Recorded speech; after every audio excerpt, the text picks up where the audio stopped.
ओम श्री विष्णवे नमः। आश्विन मास के शुक्ल पक्ष की एकादशी को पापांकुशा एकादशी के नाम से जाना जाता है। इस दिन उपवास रखने से भक्तों को उत्तम स्वास्थ्य, धन और सभी सांसारिक सुखों की प्राप्ति होती है। यह माना जाता है कि पापांकुशा एकादशी व्रत का पालन किए बिना किसी भी मनुष्य को उसके पापों से कभी मुक्ति नहीं मिल पाती और उनके बुरे पाप जीवन भर यहाँ तक कि पिछले अगले जन्मों में भी उनका पीछा करते ही रहते हैं। इसलिए हर भक्त को चाहिए कि आश्विन मास के शुक्ल पक्ष में आने वाली एकादशी का उपवास अवश्य रखें। इस दिन किए गए उपवास का फल 100 सूर्य यज्ञ और 1000 अश्वमेध यज्ञ करने के बराबर होता है। प्रिय भक्त जनों, अब आपको सुनाते हैं पापांकुशा एकादशी की पौराणिक कथा, जो कि इस व्रत के महत्व और फल को विस्तार पूर्वक बताती है। एकादशी के दिन भगवान श्री लक्ष्मी नारायण जी की पूजा करने के साथ ही तुलसी माता की पूजा करके तुलसी माता की कथा का श्रवण भी सबको करना चाहिए। तो आज सबसे पहले सुनिए तुलसी माता की कथा और उसके बाद आप सुनेंगे पापांकुशा एकादशी व्रत की कथा। कथा के अनुसार एक बार एक बूढ़ी माई थी जो नियमित 11 माता का यानी एकादशी का उपवास रखा करती थी और तुलसी जी के पौधे की सेवा किया करती थी। तुलसी के पौधे को सींचा करती थी। वे सुबह को बिना तुलसी के पौधे की पूजा किए बिना अन्न और जल तक ग्रहण नहीं करती थी। जब भी वह बूढ़ी माई तुलसी के पौधे को सींचती तो तुलसी माता से कहती, हे तुलसी माता, सत की दाता, मैं तेरा बिरवा सींचती हूँ, मुझे बहू दे, पीले रंग की धोती दे, मीठा ग्रास दे, वैकुंठ में वास दे, अच्छी मौत दे, चंदन का काट दे, अच्छा राज दे, खाने को दाल भात दे और 11 के दिन कृष्ण का कंधा दे। बूढ़ी माई की यह बात सुनकर तुलसी माता सूखने लगी। तुलसी माता को इस प्रकार सूखता हुआ देखकर एक दिन भगवान श्री कृष्ण ने पूछा, हे तुलसी, तुम दिन प्रतिदिन क्यों सूखती जा रही हो? तब तुलसी माता ने कहा कि बस मेरे मन की मत पूछो प्रभु। भगवान कहने लगे, मैं नहीं पूछूंगा तो कौन पूछेगा? तब तुलसी माता कहती हैं, हे प्रभु, एक बूढ़ी माई आती है और अपनी बात कहकर चली जाती है।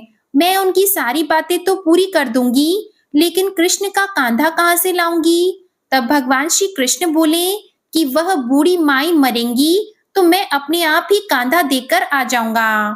तुम बूढ़ी माई से यह कह देना। और इसके कुछ समय बाद वह बूढ़ी माई मर गई। बूढ़ी माई के मरने पर सारा गांव इकट्ठा हो गया और उनका अंतिम समय आने पर जब उन्हें उठाने लगे तब तो वह बहुत भारी हो गई, जिससे वह किसी से उठाए न उठ सकी। सभी लोग कहने लगे, यह तो बहुत धर्मात्मा थी, बहुत संस्कारी थी, खूब पूजा पाठ करती थी, कोई पाप तक इन्होंने नहीं किया, फिर यह इतनी भारी कैसे हो गई? तब बूढ़े ब्राह्मण के भेष में वहां भगवान श्री कृष्ण आए और कहने लगे कि भीड़ कैसी है? तब गांव वाले बोले कि एक बूढ़ी माई मर गई है और आज एकादशी का दिन है। वो इतनी पापिन नहीं थी, उसकी अर्थी उठाई नहीं उठ रही है, यह तो बहुत भारी हो गई है।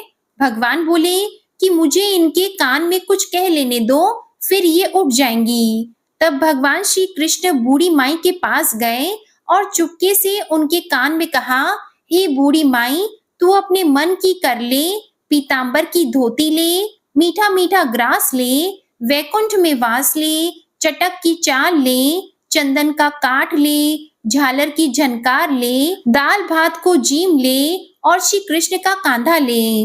भगवान की सारी बातें सुनकर बूढ़ी माई तो हल्की हो गई और तब भगवान कृष्ण उन्हें अपने कांधे पर लेकर गए। इस प्रकार बूढ़ी माई को मुक्ति मिल गई और वह वैकुंठ लोक को चली गई। हे तुलसी माता, जैसे आपने उन बूढ़ी माई को मुक्ति दी, ऐसे ही सभी को मुक्ति देना।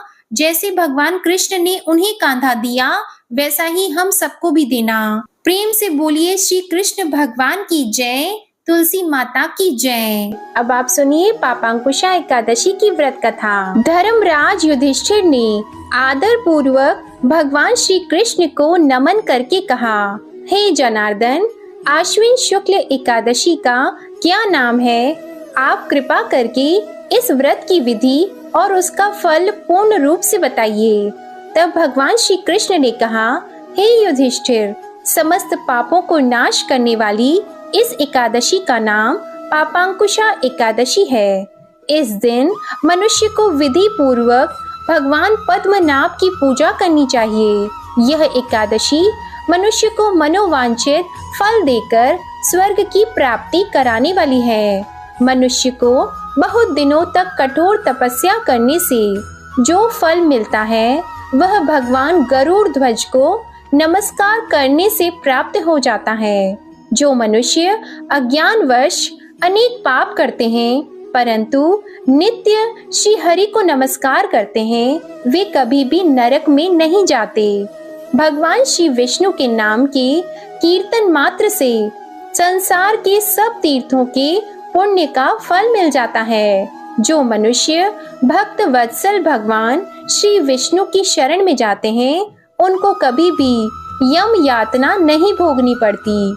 जो मनुष्य वैष्णव होकर भगवान शिव की और शैव होकर भगवान श्री विष्णु की निंदा करते हैं वे अवश्य ही नरकवासी होते हैं।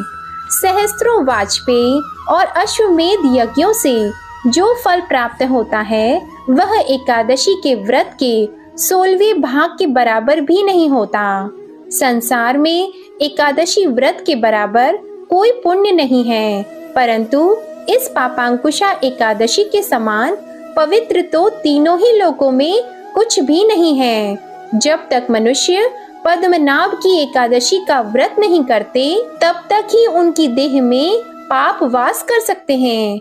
यह एकादशी स्वर्ग, मोक्ष, आरोग्यता, सुंदर स्त्री तथा धन और अन्न देने वाली है। पापांकुशा एकादशी व्रत के बराबर गंगा, गया, काशी, कुरुक्षेत्र और पुष्कर भी पुण्यवान नहीं है।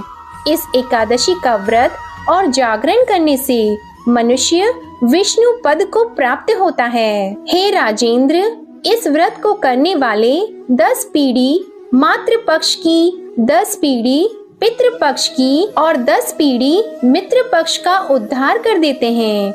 वे स्वयं भी दिव्य देह धारण करके चतुर्भुज रूप होकर पीतांबर पहनकर और हाथ में माला लेकर गरुड़ पर चढ़कर भगवान श्री विष्णु के लोक को जाते हैं।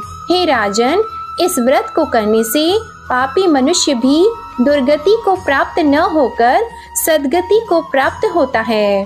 आश्विन मास के शुक्ल पक्ष की इस पापांकुशा एकादशी का जो मनुष्य व्रत करते हैं वे अंत समय में हरि लोक को प्राप्त होते हैं तथा समस्त पापों से मुक्त हो जाते हैं। सोना, तिल, भूमि, गौ, अन्न, जल, छतरी तथा जूता दान करने से मनुष्य यमराज को नहीं देखता है।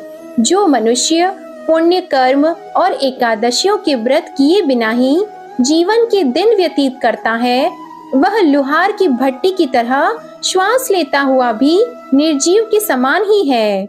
निर्धन मनुष्यों को भी अपनी शक्ति के अनुसार दान अवश्य करना चाहिए तथा धन वालों को सरोवर, बाग, धर्मशाला, गौ, मकान आदि बनवाकर दान करने चाहिए। ऐसे मनुष्यों को यम का द्वार नहीं देखना पड़ता तथा संसार में दीर्घ आयु, धनाढ्य, कुलीन और रोग रहित रहते हैं। सारांश यह है कि धर्म से सद्गति तथा अधर्म से दुर्गति प्राप्त होती है, इसमें कोई भी संदेह नहीं है। इसके बाद भगवान श्री कृष्ण ने युधिष्ठिर को पापांकुशा एकादशी की अन्य व्रत कथा सुनाई जो इस प्रकार है। विंध्य पर्वत पर क्रोधन नाम का एक बहेलिया रहता था। वह बेहद ही हिंसक, कठोर, अधर्मी, पाप कर्मों में लिप्त रहने वाला व्यक्ति था। समय बीतने के साथ ही उसके जीवन का अंतिम क्षण आने वाला था। उसकी मृत्यु से एक दिन पहले यमदूतों ने उसे संदेश दिया कि कल तुम्हारे जीवन का अंतिम दिन है, कल हम तुम्हारे प्राण लेने आएंगे। इस बात को जानकर बहेलिया बहुत ही दुखी और भयभीत हो गया। वह परेशान होकर अंगिरा ऋषि के आश्रम में पहुंच गया। वह अंगिरा ऋषि को दंडवत प्रणाम किया और अपने साथ हुई पूरी घटना उन्हें बताई।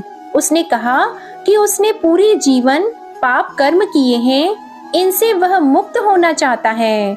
इसलिए आपसे अनुरोध है कि आप ऐसा कोई उपाय बताएं जिसे करने से उसे मोक्ष मिल जाए और वह पापों से मुक्त हो जाए। तब अंगिरा ऋषि ने उसे पापांकुशा एकादशी व्रत को विधि पूर्वक करने को कहा।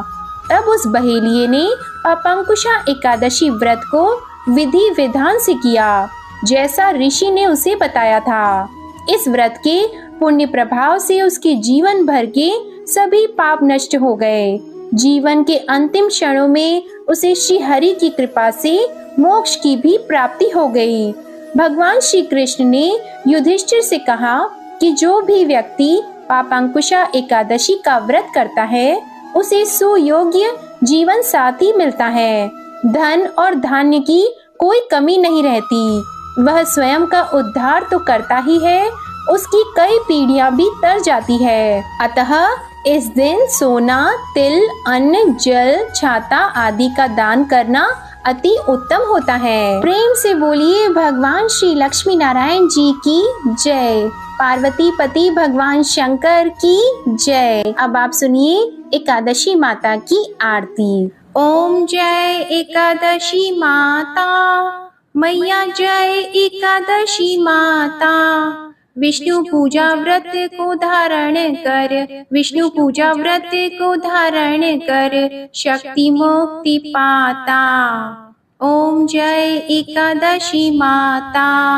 तेरे नाम गिनाऊं देवी, भक्ति प्रदान करनी, मैया भक्ति प्रदान करनी। गण गौरव की देनी, गण गौरव की देनी, माता शास्त्रों में वरनी। ओम जय एकादशी माता।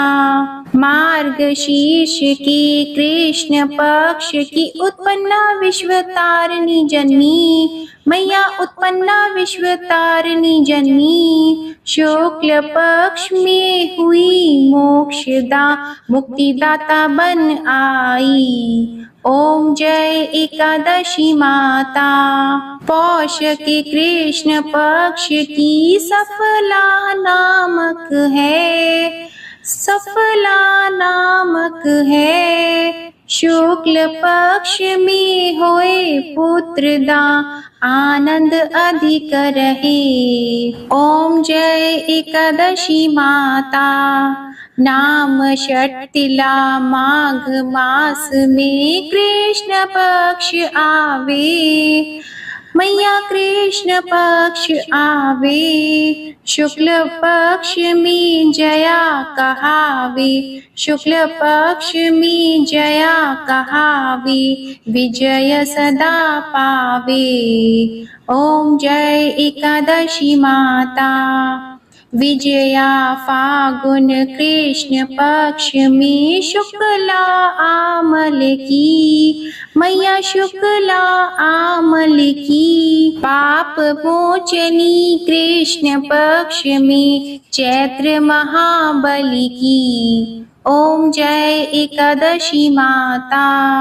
चैत्र शुक्ल में नाम कामदा, धन देने वाली, मैया धन देने वाली। नाम वरूथिनी कृष्ण पक्ष में, नाम वरूथिनी कृष्ण पक्ष में, वैशाख माह वाली। ओम जय एकादशी माता। शुक्ल पक्ष में होई मोहिनी, अपराज्येष्ठ कृष्ण पक्षी। नाम निर्जला सब सुख करनी, नाम निर्जला सब सुख करनी। शुक्ल पक्ष रखी। ओम जय एकादशी माता। योगिनी नाम आषाढ़ में जानो, कृष्ण पक्ष करनी। देव शयनी नाम कहायो शुक्ल पक्ष धरनी। ओम जय एकादशी माता। कामिका श्रावण मास में आवे कृष्ण पक्ष कहिए। श्रावण शुक्ला होए पवित्रा आनंद से रहिए। ओम जय एकादशी माता। अजा भाद्रपद कृष्ण पक्ष की परिवर्तिनी शुक्ला। इंद्रा आश्विन कृष्ण पक्ष में, इंद्र आश्विन कृष्ण पक्ष में व्रत से भवसागर निकला। ओम जय एकादशी माता। पापंकुशा है शुक्ल पक्ष में आप हरनहारी। रमा मास कार्तिक में आवे सुखदायक भारी। ओम जय एकादशी माता। देवोत्थानी शुक्ल पक्ष की दुख नाशक मैया। मैया दुख नाशक मैया।